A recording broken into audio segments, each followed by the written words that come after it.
work, I realized that I didn't like the way Aurora Town Council was dealing with various issues. And I thought I could do a better job. And I come to the belief that politics should be about improving people's lives. So I ran for town council, and with some success.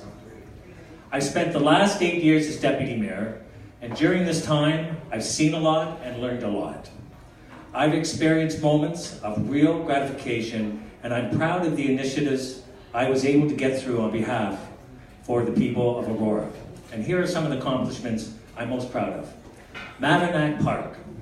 Despite being up against opposition from Mayor Dahl and Councillor Peary, my motion to preserve and protect Mavanac Park from development was a great example of engaging residents to improve their lives. And today, Mavanac Park is a beautiful, multi-purpose, 6-acre green space, which is exactly as it should be. Last term, I put forward a motion to rewrite the cultural service agreement, which I believe did not have enough oversight. This was an extremely controversial subject. The galleries were full, and there was tremendous pressure on a new council to bow to the will of the Cultural Centre Board. There were hundreds of emails exchanged, many with false assertions that we were planning to close the Cultural Centre. In fact, there were children in tears. Although I was subject to a lot of verbal abuse, I resolved to stay true to my obligation to the community in the firm belief that to rewrite the Cultural Service Agreement would benefit the residents of Aurora. Today, I'm pleased to report that we have an excellent relationship with the Cultural Centre. I sat on the board for 2 years, in 2013 and 2014. There was more oversight now because of the rewrite, and things couldn't be better. All right.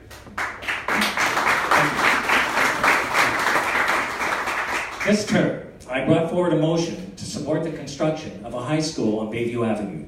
Once again, this is an example of concerned residents, in this case parents, expressing their collective will. And I'm proud to say that the town council got behind these parents, and the school will now be built. This will have a tremendous positive impact on young students that will now be able to walk to school instead of commuting across town.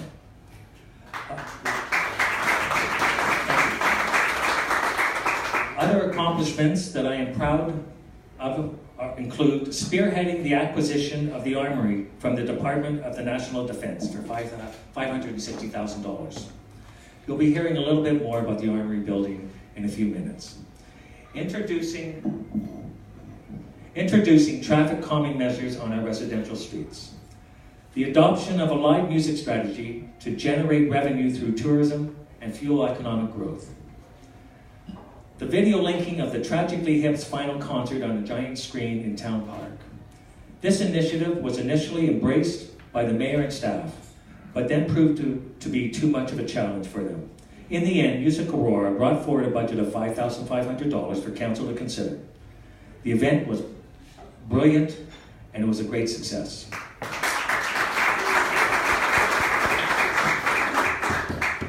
There was the 2016 Aurora Summer Music Festival at the Aurora Soccer Club, and again in 2017 in the Town Park.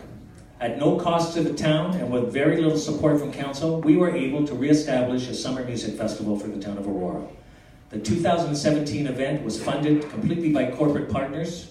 It was free for all, open to all ages, and it gives us a good glimpse of how, when we work together, we can get things done.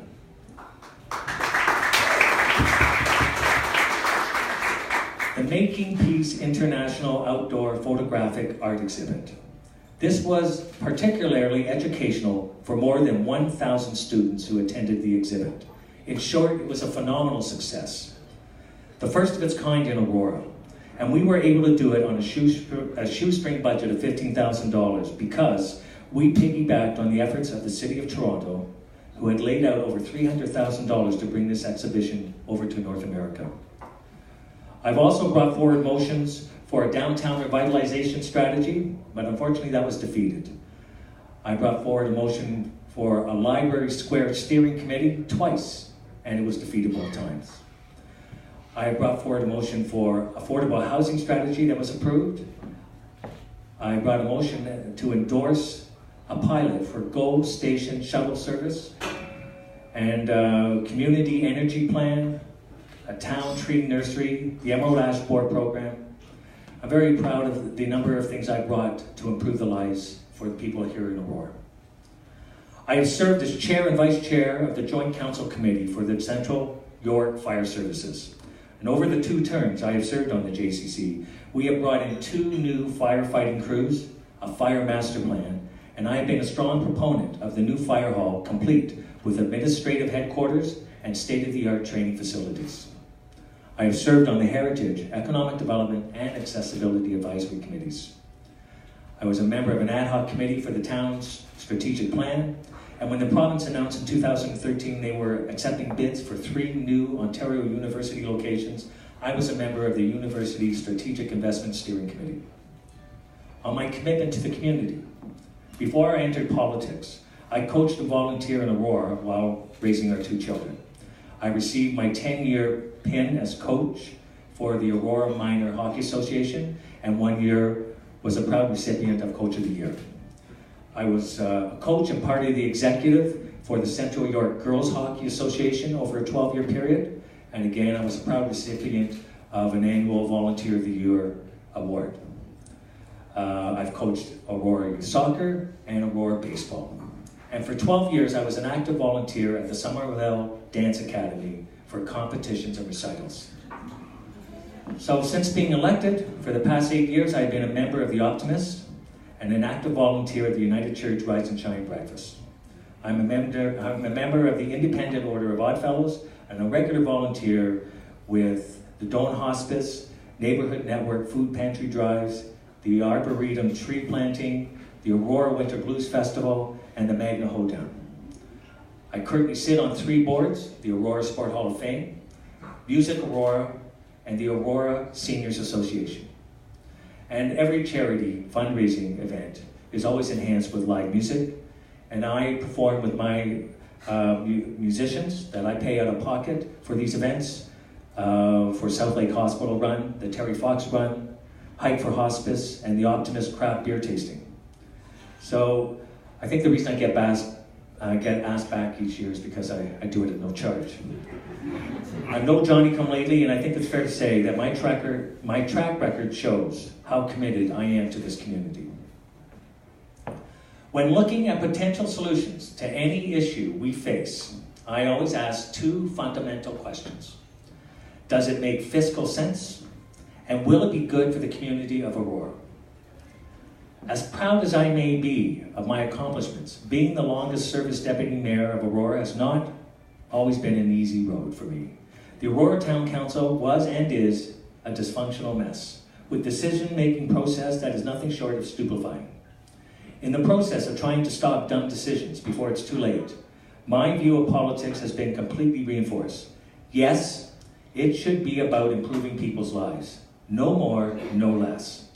And as long as I remain true to this fundamental principle, I know that I can represent the interests of Aurora citizens much better than the other candidates. In April of this year, the JOC audit report identified a systemic problem with the way town council and goes about its business. There is no project management methodology, and it is a glaring shortcoming. Staff and council were made aware of this, but have totally ignored the report's recommendations, which are very clear and emphatic.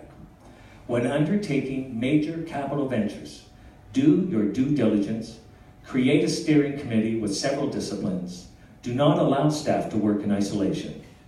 Employ a team approach with the expertise of all the directors and consider alternatives and the financial implications before decisions are made. As I say, the town council has completely ignored these recommendations, and the town of Aurora has suffered as a result. We have witnessed an exodus of key staff, and 40 positions this last year alone have been vacated due to the massive cuts in the staff training and development budget. We used to average 6 vacancies annually last term. It's alarming, and the mayor and council have sat idle. There is great wisdom and merit in Richard Branson's quote, "Look after your staff and they will look after your customers," unquote. It's that simple, and we are neglecting our staff. This is essentially where we are right now and where we have been for quite a while. A few members of council, a cabal, if you will, work behind the scenes in secret, micromanaging and presenting hasty, last-minute and ill-considered reports to an unquestioning council. This process has resulted in some monumentally stupid decisions that will cost Aurora taxpayers millions of dollars. And before I get to my platform, let me take you through two key issues that are at the crux of why I decided to run for mayor and why I believe I will make a great mayor for Aurora. This will require me to go into a fair amount of detail, but I think you'll find it interesting. And by the way, I'm pretty sure most Aurorans are not aware of these details. The first issue is the council's agreement with Niagara College to turn this historic Aurora Armory into a culinary school. At first blush, theoretically, it sounds like a perfectly good and reasonable idea. But when the citizens of Aurora learn how this deal was arrived at and how the terms are stacked against us, I believe they will conclude that it's not just a bad deal, it's a classic example of financial malfeasance and inexcusable mismanagement. This explains why no council member, including the two mayoral candidates, Jeff Dahl and Tom Marakis, cite the Armory deal as one of their accomplishments. Why? Because they do not want voters to be aware of what they were responsible for. Check their election material. Not one of them even mentions the Armory. If it was such a great deal, why don't they highlight it? There is no getting around it. The Armory deal with Niagara College is a monstrous folly, and both Mr. Dahl and Mr. Marakis know it. Let me expand on this. On December 5th in 2016, at a special council workshop attended by 90 Aurora residents, council resolved to renovate and repurpose the historic Armory building. The estimated budget was $2.3 million, and the aim was to turn the Armory into a community cultural hub that could host concerts, theatrical productions, weddings, tech expos, indoor farmers market, seniors programming, youth fairs, you name it. If you haven't been there recently, and I don't see how anyone could because the doors have been closed the whole time, they have taken down all the inside material and exposed a beautiful interior space. It's 8,200 square feet of open space, and it's absolutely magnificent. With just a modest renovation, it could be the cultural pride and joy of every resident in Aurora. So, the decision to spend $2.3 million to renovating the Armory made good sense and had my full support. Prior to the council resolution on December 5th, 2016, the mayor and a councillor approached Niagara College about a microbrewery and offered to lease out the Armory to them. It was brought to closed session for council's consideration. However, once the decision was made for a community space, Niagara College should have been informed that the Armory was no longer available. Period. End of story. Within weeks, staff quickly demolished the old library and the old fire hall. Staff then hired 14 consultants to design the library square. But staff did not follow the council's direction to proceed with an RFP for renovation design of the Armory. Instead, with absolutely no authority from anyone, the mayor and the CAO took it upon themselves to continue to negotiate, in secret of course, with Niagara College to lease the Armory for a microbrewery. The mayor then called his councillors into closed session to update the negotiations with Niagara College, and again, this is all done in complete secrecy. They negotiated all the terms of the deal, and they didn't inform the citizens of Aurora until after the secret deal was done.